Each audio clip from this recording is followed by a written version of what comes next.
Are you getting a little uncomfortable with your teenager's big emotions and not really sure how to deal with them? Well, let's talk about that today on Tips on Teens.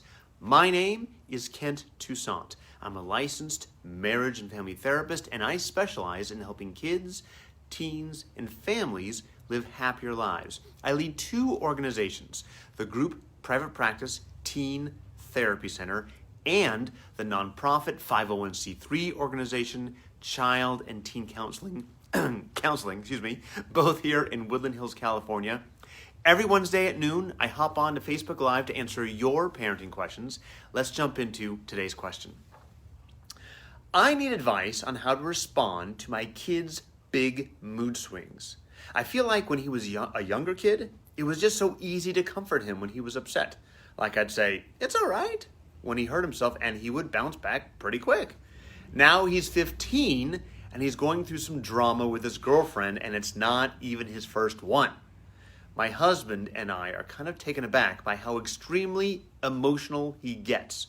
We're talking everything from hours of brooding to angry outbursts to crying in his room. I guess we're not totally comfortable with it because we want him to be able to cope. But at the same time, we don't want our discomfort to affect him negatively. What do we do to help him? Thank you very much for your question. Let's talk first about the difference between a 15-year-old and, let's say, a 5-year-old, right? So a 5-year-old is running around the front yard, falls down, scrapes his knee, he's crying, you pick him up, you sing to him, you give him an apple slice, and he's feeling better and he's back to doing what 5-year-olds do.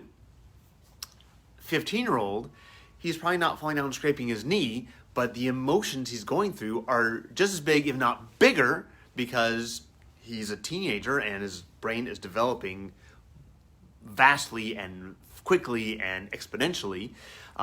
His emotions are much bigger and they deal with more significant things, not just a scraped knee or not being able to have a toy or having to go to bed and brush his teeth. Those things are easily, compared to a teenager, easily dealt with, and the solution comes quickly. Whereas if he's having communication issues with his girlfriend or struggling with feeling how does he fit in the world or who is he, and these existential crises that all teenagers go through, those are big emotions that don't have a tangible solution. And that's where the coping strategies come in of how do you deal with the unanswerable? How do you deal with uncertainty in an uncertain world? When you want certainty and you can't have it. When you're 5 years old, there's a lot more certainty. Mom and dad are there. Mom and dad are going to take care of you. There's going to be a solution, and usually the things can, be fixed.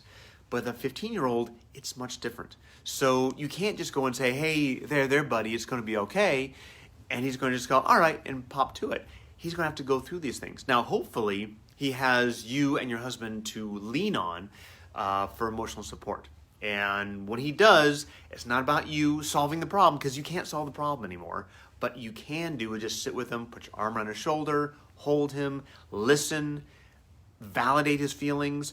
Don't try to give him advice. Don't try to solve the problem. Just be there to help him feel heard and understood. And that's hard to do because you know what he should do. You know exactly what he should do to make things better. He should either break up with his girlfriend, or he should apologize to his girlfriend, or he should just turn in his homework to his teacher, or talk to his teacher, or whatever the problem is.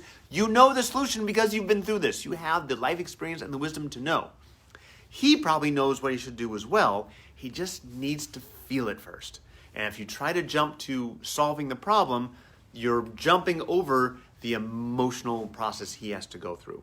Now, if he's not opening up to you, he's pushing you away, and doesn't have any safe place to really vent and get this off his chest, you may want to make sure he has someone like a therapist who specializes with kids and teens, or it's an uncle or an aunt or a grandmother or someone who he trusts and he can confide in. Really make sure he has that, because if he's feeling all alone, it's going to be tough for him to cope through this stuff.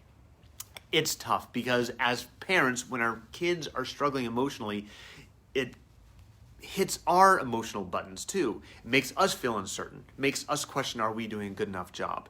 And it's important to recognize that our job for a 15-year-old child is not to solve their problem, is to support them so they can learn to support themselves and learn how to deal with this. It's not an easy thing to do. So make sure you're getting your support as well so you're grounded when he can't be. That's our question for today. Thank you very much. If you like your question answered on Tips on Teens on a Wednesday at noon, email us at tipsonteens@teentherapycenter.com or direct message us right here on Facebook or Instagram. We love your questions. I'll see you next Wednesday at noon on Facebook Live. Thanks, everybody, and have a good week. Bye-bye.